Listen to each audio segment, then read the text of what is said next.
folks, welcome back to the farm. I'm in the tractor here this evening. We just had to rip up 4 miles up the road to get some hay off of a Ducks Unlimited quarter up there.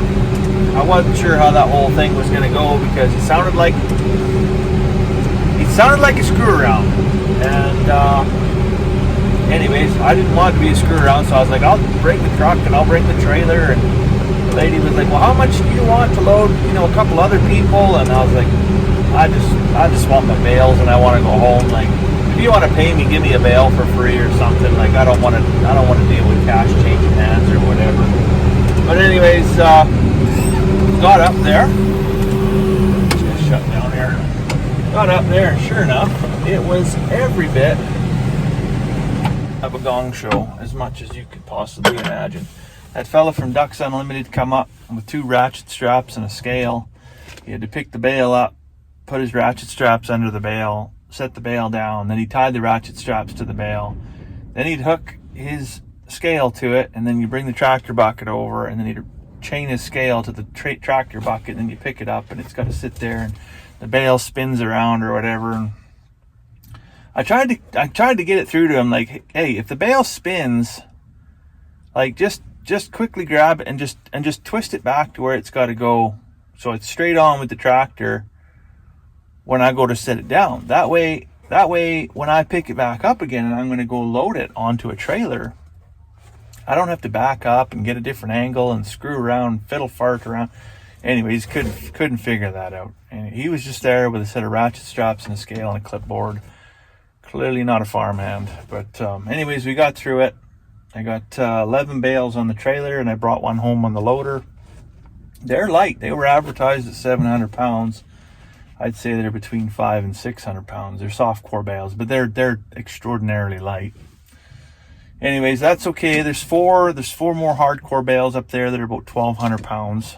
So we're gonna go pick up those probably either tomorrow night or Saturday morning, something like that. And then the rest of our winter feed we're gonna get from a fella up in Grimshaw. So I don't know. The whole hay shortage thing had me pretty nervous there, but guy feels like there's always there's feed out there, right? There's feed out there, and early on, the guys that are selling it, they want like $180, $200 a bale, just crazy numbers, right? The guy starts to panic and think like, man, like I'm gonna have to send everything to the auction mart and won't be able to feed, won't be able to afford to keep anything. And even if I could afford to keep it, I can't find the hay to feed it. So what do you do? But then more and more feed starts to come out of the woodwork or whatever. And anyways, you're never really comfortable until it actually is sitting here in your yard. Last year I was buying silage off my brother-in-law, and he lives just, what would it be? 2.5 miles to the south of us, buying silage, 1 or 2 bales at a time. And I was always nervous about that, because like, what happens if he runs out and it's February, like we're a month from lambing or something like that? That would put us in a real bind. But anyways, we managed to get through, and I think we'll do all right. We'll get through again here this winter. But it is nice to actually see some bales stacked up in the yard. You feel like you can actually do something.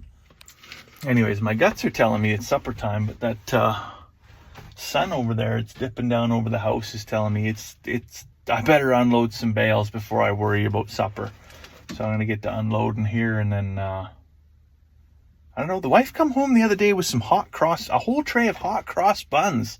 She's like, I got you a treat. And I agree. Like, that is a treat. That is a delicious treat. I'm going to eat the heck out of those hot cross buns. But I was like, how come you got hot cross buns in October? Like what's that all about? She's like, I don't know. It doesn't make any sense. I'm like, well, no, it doesn't make any sense, but I'll take it. They are delicious. All right, well, there's them bales unloaded. They look like a bunch of warm marshmallows over there. Like I said, they're pretty light. But one thing I don't know if anybody else out there in the internet world on YouTube has one of these international 1086s. We recently bought this. I say recently, like it was this summer. And I don't regret it for a minute, because, beforehand I was dealing with that old Massey 40, which, it's got more horsepower, or more hydraulic power than horsepower. Like, you can lift an incredible amount of that tractor. But it isn't meant for this. But by and large, it is actually a better loader tractor. than this. This is a field tractor that somebody stuck a loader on. And anyways, you're supposed to put it in third and low and just go. Crank the radio, just let her scream all day long. You're not supposed to be shifting backwards and forwards and doing a whole bunch of stuff like a typical loader tractor would.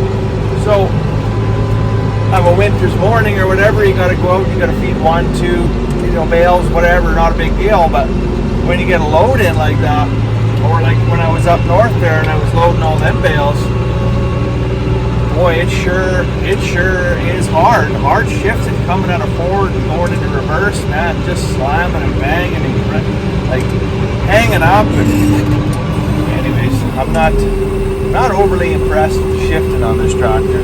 But all in all, I think a lot of that comes out of this puppy right here. Hand throttle only. Like some guys I've seen on the internet have retrofitted the foot throttle off the Magnums. You tuck it down there, tied it in the linkage somehow, and then at least you can let off the throttle when you're shifting back and forth. That's probably a little bit easier. But dry clutch and a loader tractor, I don't think that's really the best combination. Not that it's wrong, but it's not the best combination, that's for sure. Anyways, I'm gonna put this thing back in the shop there because I want it to last me forever and a day. And then I'm gonna go see about